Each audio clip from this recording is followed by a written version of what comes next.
Picture this, a bitter winter night, 1457.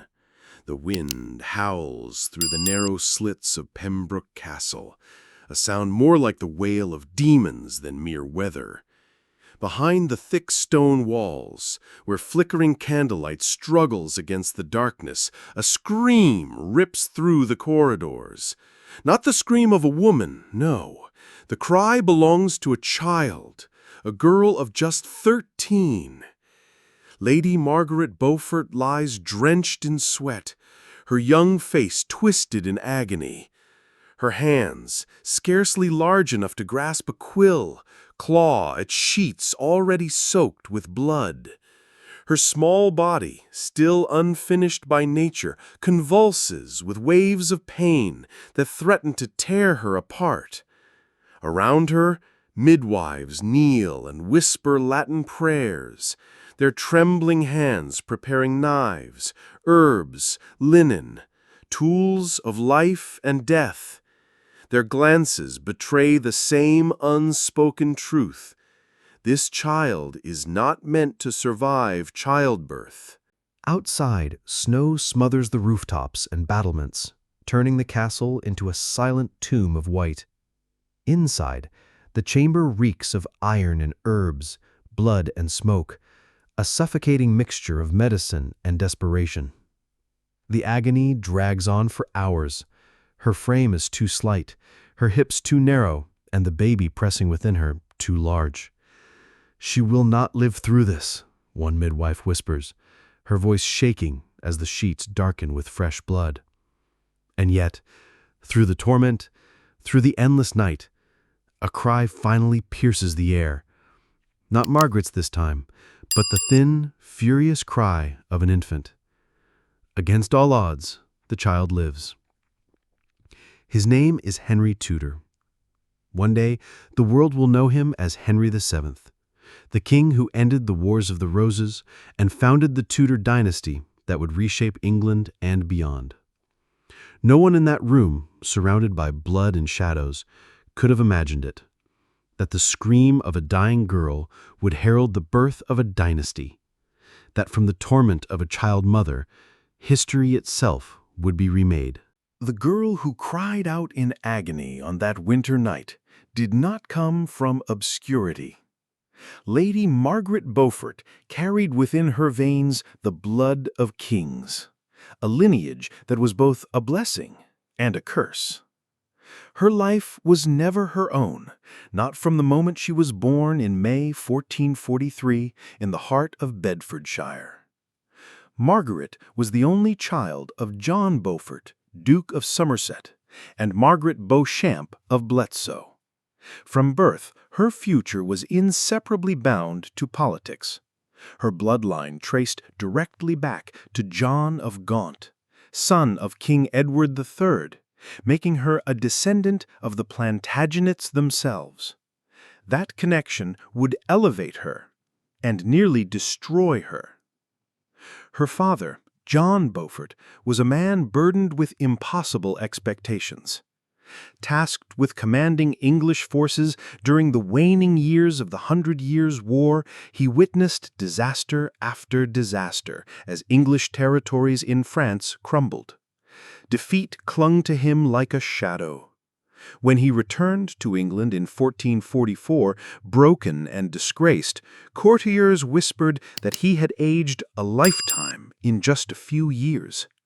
Hollow-eyed, withdrawn, he was but a ghost of the proud noble he had once been. And then, suddenly, he was dead. The official record claimed fever, but in the courts of 15th-century England, where rumor was as powerful as fact, whispers spoke of poison, of despair, perhaps even suicide. To Margaret, barely a toddler, her father was reduced to a memory shaped by rumor and tragedy.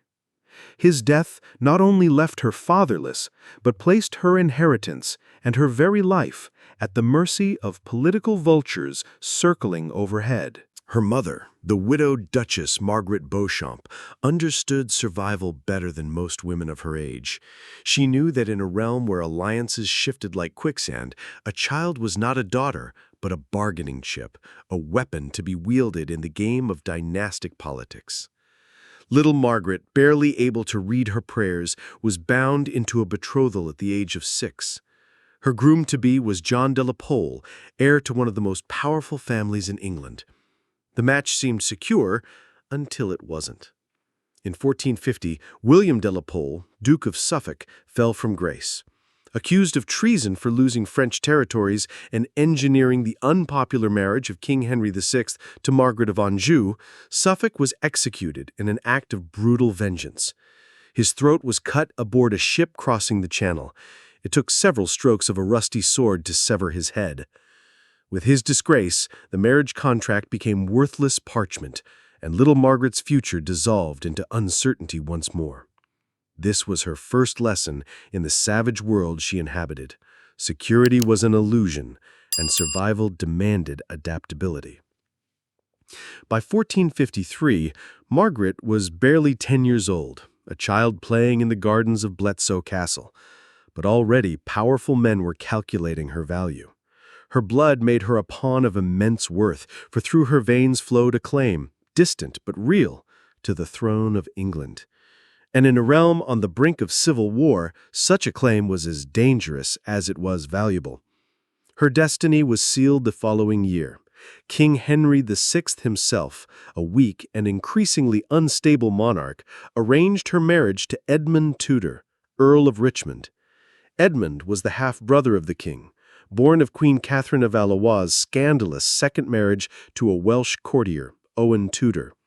It was a political gamble, joining the Beaufort bloodline with the newly legitimized Tudor line, uniting strength of claim with strength of royal favor. For Edmund, it was an alliance of ambition.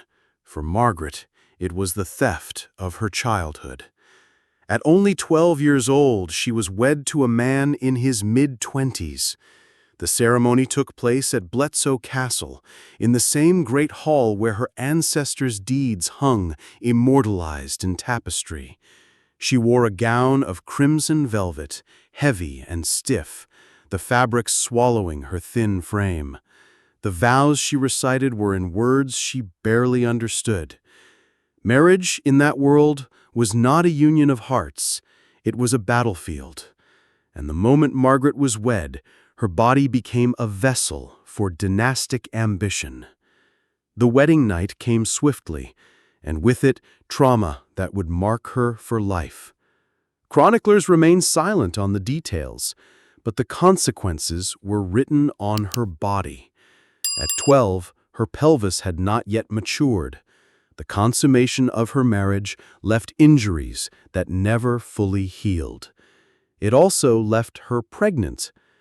By the time Edmund Tudor rode to war in 1456, Margaret, now 13, was already carrying his child. But she would never see him again. Edmund was captured during the early stages of the Wars of the Roses, imprisoned in Carmarthen Castle, and dead within weeks.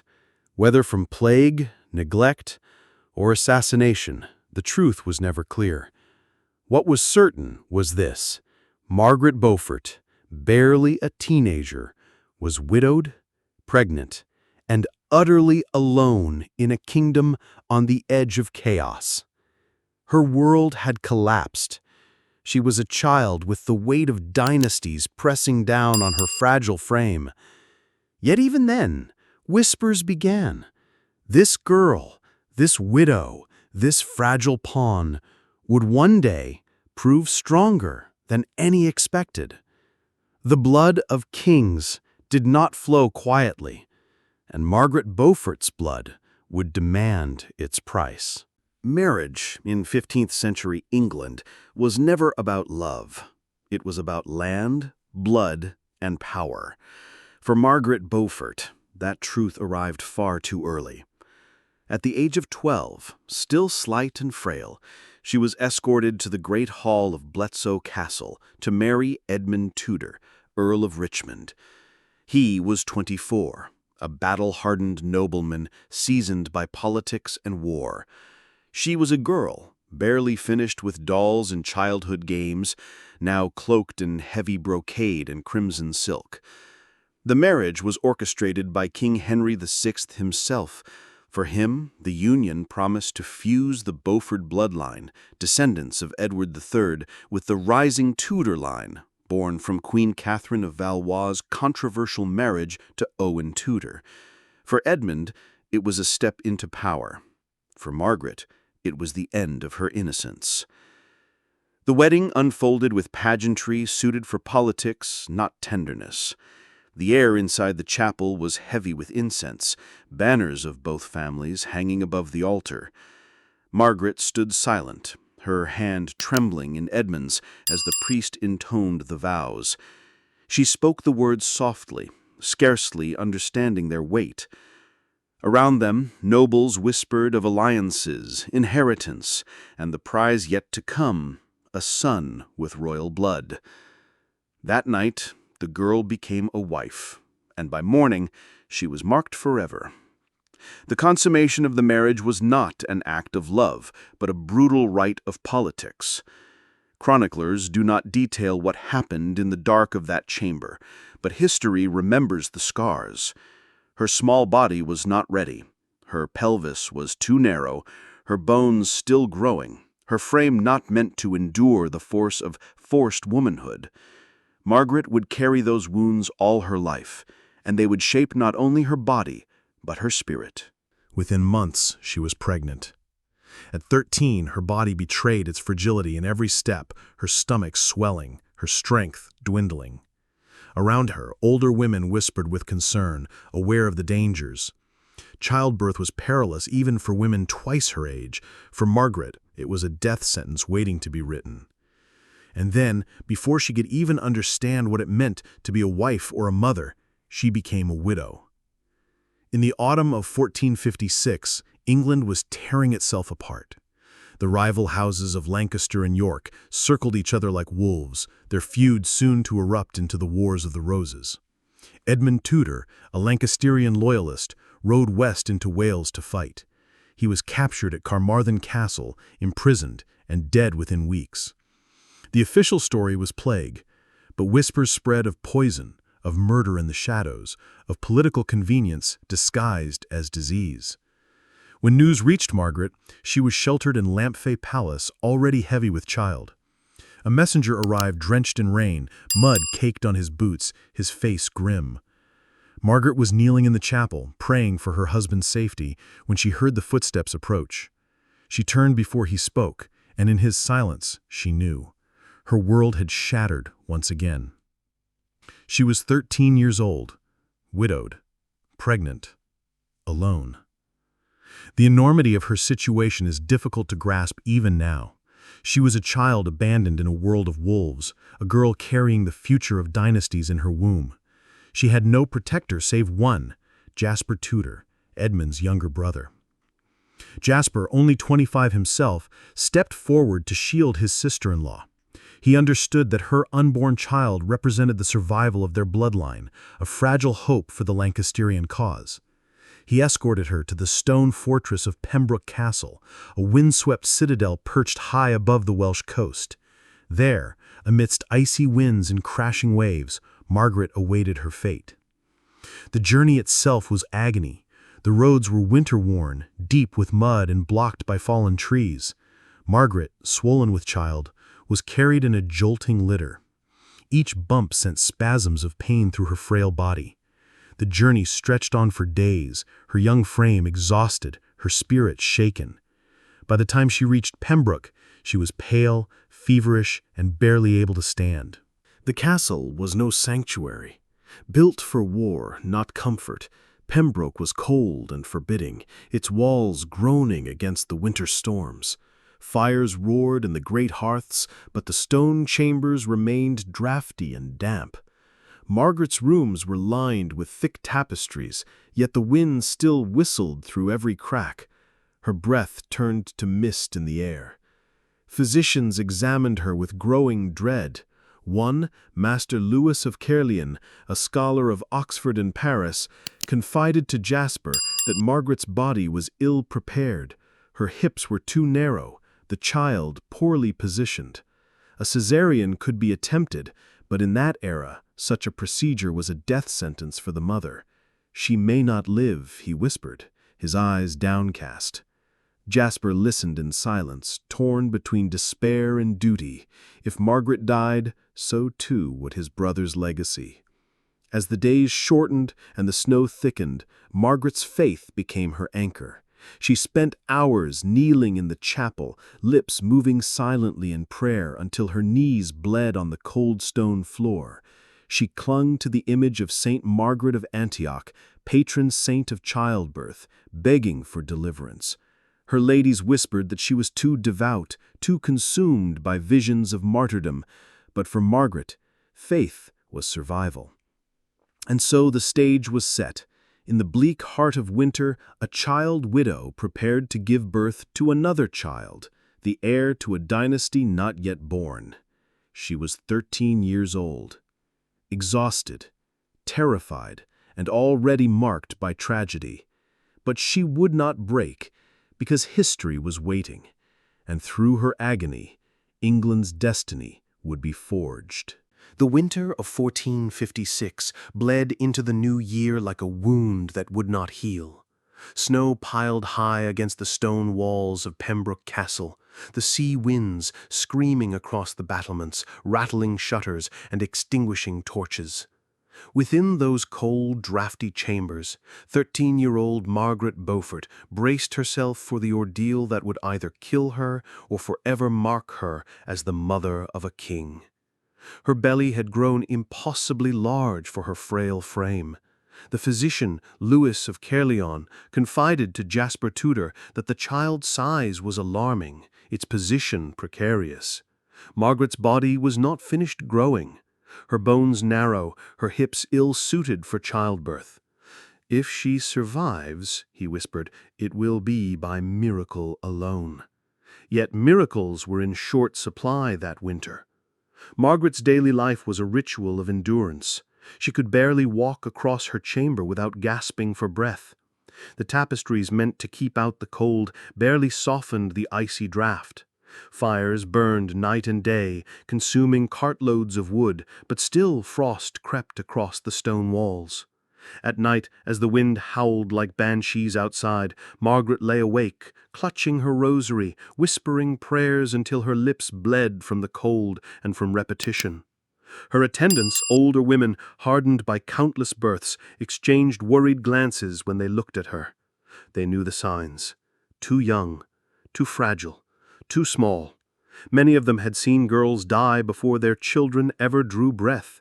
Yet none dared speak the words aloud. When the pains began on a bitter January night in 1457, the entire castle seemed to hold its breath.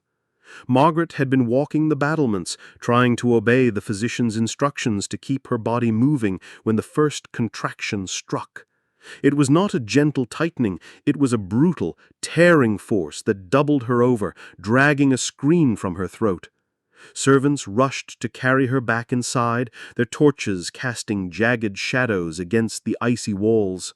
In her chamber, the midwives prepared for battle, for that was what childbirth was in the 15th century, a battle between life and death, fought with herbs, whispered prayers, and the blood of women. The air thickened with the smoke of burning rosemary and lavender, scents meant to bring strength and calm. Knives were laid out, not just for cutting the cord, but for grimmer purposes. Hooks and instruments designed to pull a dead child from a living womb, or to cut open a mother when all else had failed. Margaret's labor stretched into the long hours of night. Her cries echoed through the stone corridors, carrying despair through the castle like a curse. Servants crossing the courtyards shuddered at the sound. Jasper Tudor paced the halls outside her chamber, his boots striking the flagstones in relentless rhythm. Every scream cut him like a blade. Yet he could do nothing. His future, his family's legacy, the fragile hope of the Lancastrian cause, all of it balanced on the survival of a girl barely out of childhood. Inside, the scene bordered on the unbearable. Margaret writhed, her body convulsing, her voice hoarse from hours of screaming. Blood stained the sheets, soaking through layer after layer of linen. Dame Gwen, the head midwife, worked with the grim precision of someone who had seen too many girls die. She barked orders, shifted Margaret's position, massaged her belly, whispered encouragement into her ear. But each attempt to ease the delivery seemed only to deepen the young mother's torment. 18 hours passed. 18 hours of agony that pushed Margaret beyond the limits of human endurance. At times, she drifted into unconsciousness, her lips moving in silent prayers, before being wrenched back to reality by fresh waves of pain. Her voice finally broke, reduced to ragged gasps and guttural moans. Her attendants looked on with growing despair. The physician was summoned again. His face was grave, his words nearly hopeless. He said, "She bleeds within. Her strength fails. If the child is not delivered soon, both will die." He proposed a dangerous intervention, manual extraction. Dame Gwen, her hands trembling, agreed. Together, in whispers, they invoked the name of Saint Margaret of Antioch, the patron saint of childbirth, before attempting the desperate procedure. It was a scene of raw brutality. The midwives worked frantically, their hands slick with blood, their faces pale in the flickering candlelight. Margaret, barely conscious, clutched a crucifix to her chest. Jasper, outside, fell to his knees, his forehead pressed against the cold stone wall, praying like a man possessed. And then, at last, the silence shattered. A cry, thin, ragged, but alive. The midwives held up a pale, blood-smeared infant, and the sound of his wail filled the chamber. The future of England had arrived, torn from the body of a dying child. They laid the baby briefly on Margaret's chest. She was barely conscious, her skin ashen, her breath shallow, but her eyes, fever-bright, fixed on the infant. For one fleeting moment she saw him, touched him, and knew that her suffering had not been in vain. The child was Henry Tudor, the boy who would grow to be Henry VII, King of England, founder of the Tudor dynasty, and the man who would end the Wars of the Roses. But the cost was staggering. Margaret's body was left shattered, torn beyond repair. The physician whispered that she would never bear another child. At 13, her womb was closed forever. She had fulfilled her duty to dynastic ambition and paid with her future as a mother. Her recovery was slow and perilous. Fever consumed her, wounds festered, and for weeks she hovered between life and death. Nightmares plagued her, waking visions of blood, knives, and screams. She recoiled from touch, even from her attendants, scarred by the violence done to her young body. The child she loved was also the child who embodied her trauma. Holding him brought both joy and unbearable pain. And yet, Margaret did not collapse. Something harder than steel emerged from the crucible of her suffering. The girl who had been pawn, widow, and near martyr now began to transform. Faith became her shield, intelligence her weapon. She had given England its future king, and she would dedicate the rest of her life to ensuring that he lived to claim his throne.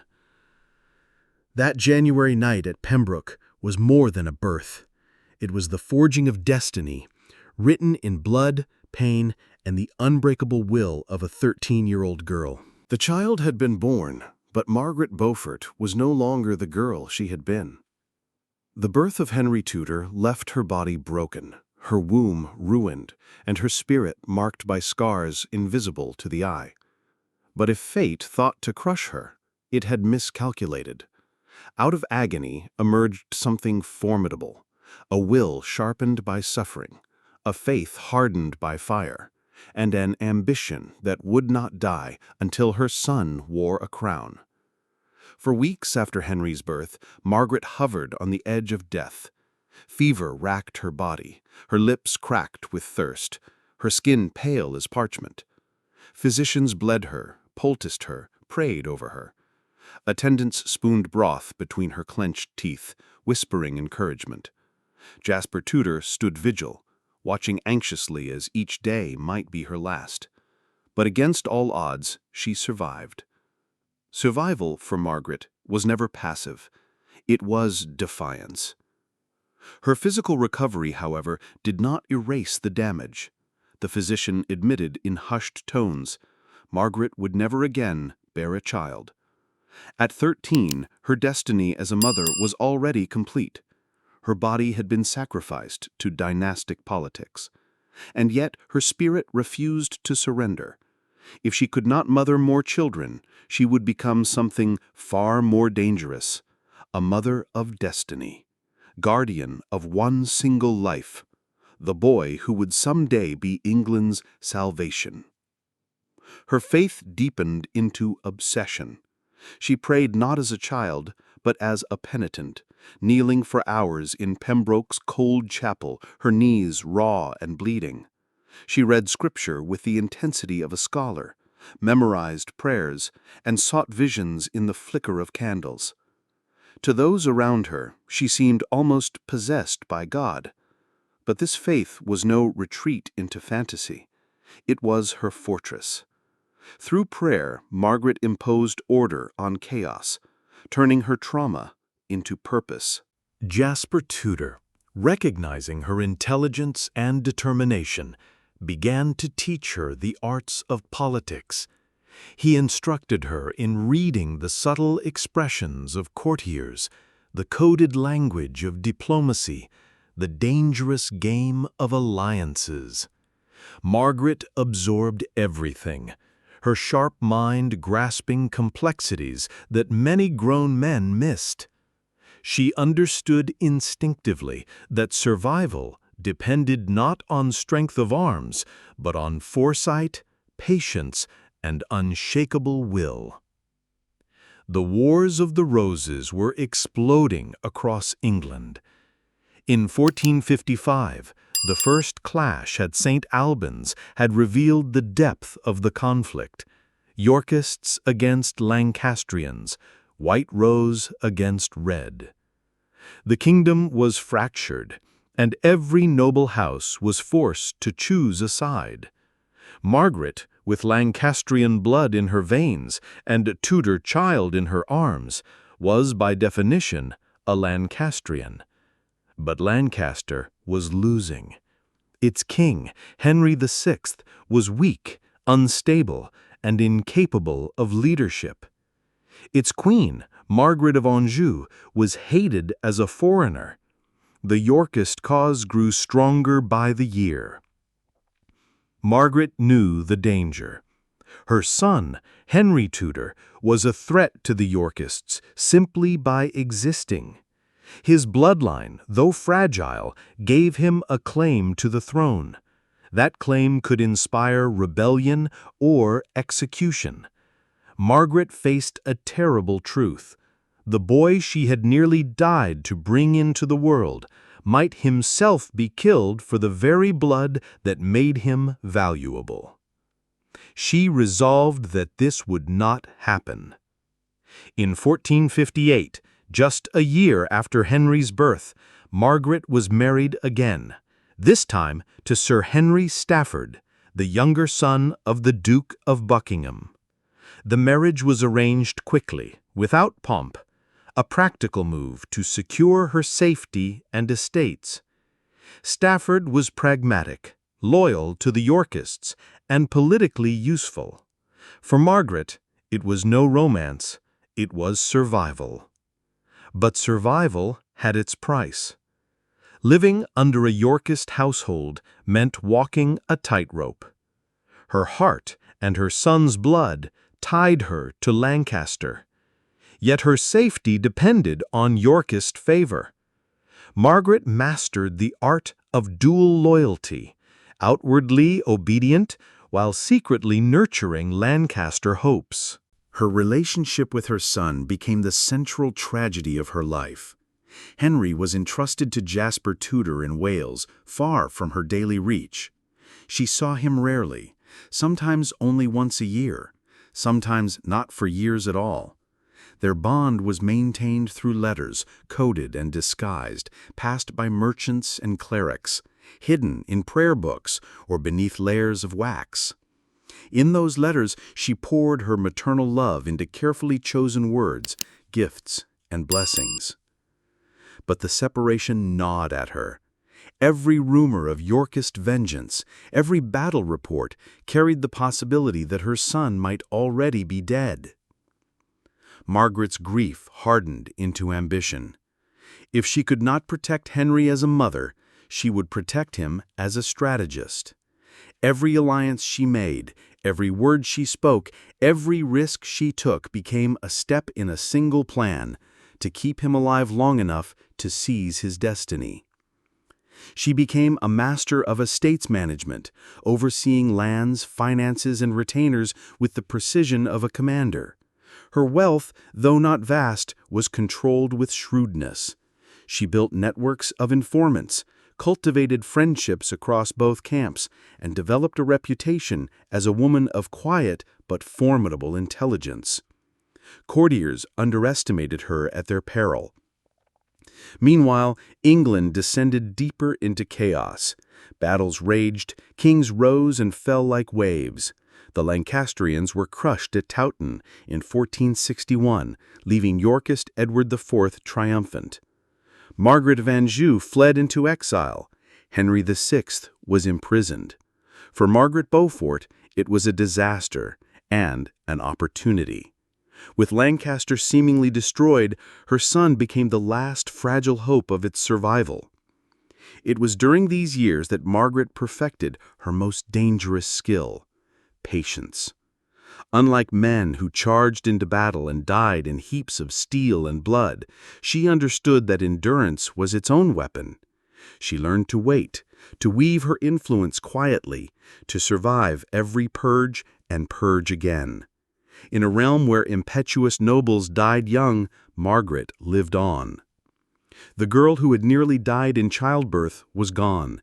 In her place stood a young woman of extraordinary will, widow, mother, strategist, survivor. She carried her trauma like armor, her faith like a blade. And in the shadows of a kingdom tearing itself apart, she whispered to herself one vow: "My son will be king." By the 1470s, Margaret Beaufort had lived several lives already.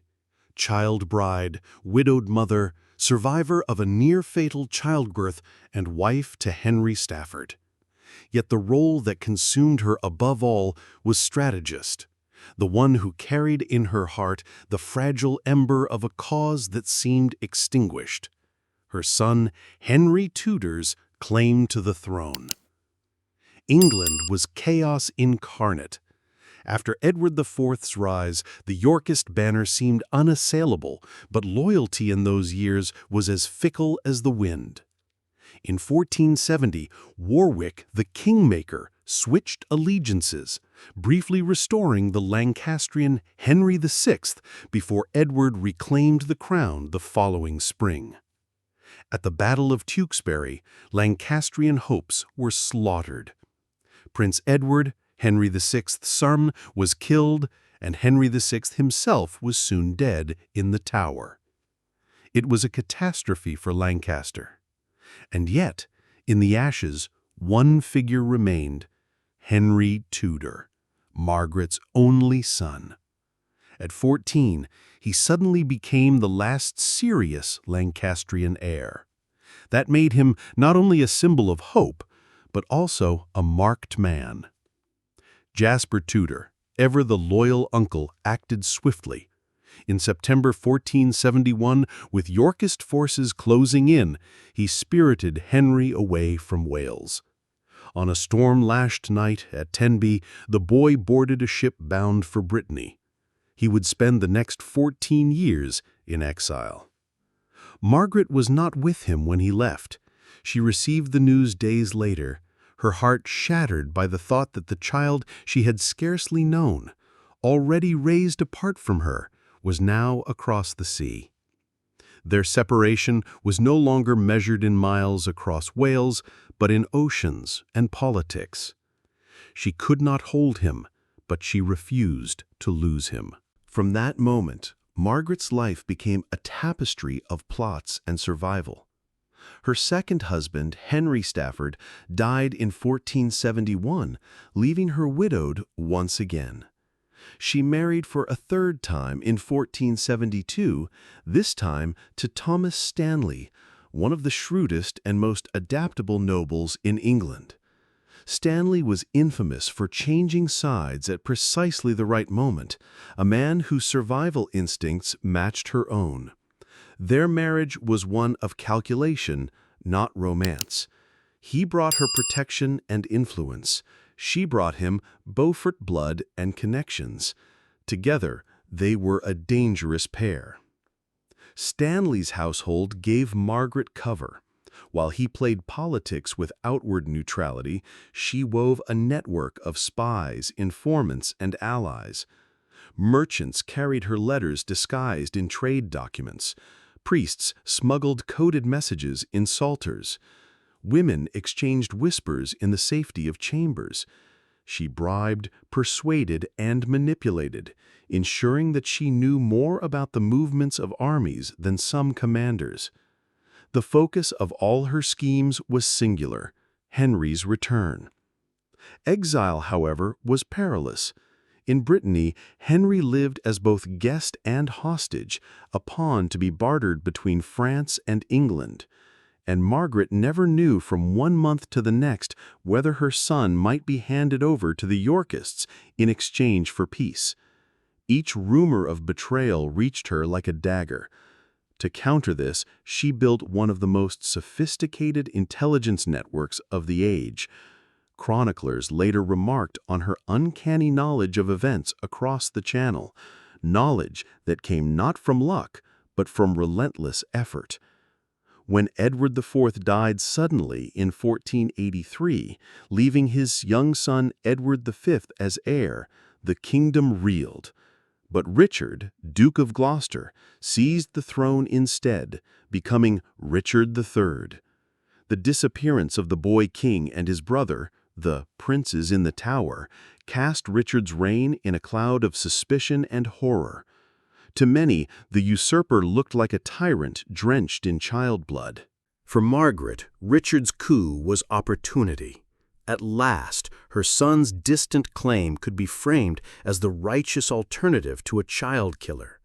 She threw herself into plotting with breathtaking audacity, coordinating with Bishop John Morton and exiled nobles. Plans were laid for Henry to invade England, while uprisings weakened Richard at home. But timing is a merciless master. The first rebellion in 1483 collapsed under betrayal, its leaders executed. Margaret herself was caught, placed under house arrest, stripped of her titles. Only her marriage to Stanley saved her life. Yet confinement could not chain her mind. Even under watch, she plotted ceaselessly, sending coded letters through trusted servants, never ceasing her campaign.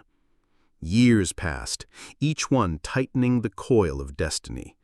By 1485, Henry Tudor was ready. With French support, he landed at Milford Haven, the very coast where his mother had given birth to him 28 years earlier. His army was small, his chances slim, but Margaret had prepared the field. She had spent years whispering into Stanley's ears, urging her husband to stand ready when the moment came. Stanley, true to his nature, delayed until the last possible instant, neither betraying Richard nor fully supporting him. But at the decisive moment, the Battle of Bosworth Field, August 22, 1485, Stanley's forces turned against Richard. The clash was brutal. Richard III, defiant, fought with a fury that shocked even his enemies. He cut down foes and drove toward Henry himself in a desperate charge, but it was in vain. Surrounded, struck down in the mud, Richard fell. the crown torn from his broken body. When the dust cleared, the impossible had happened.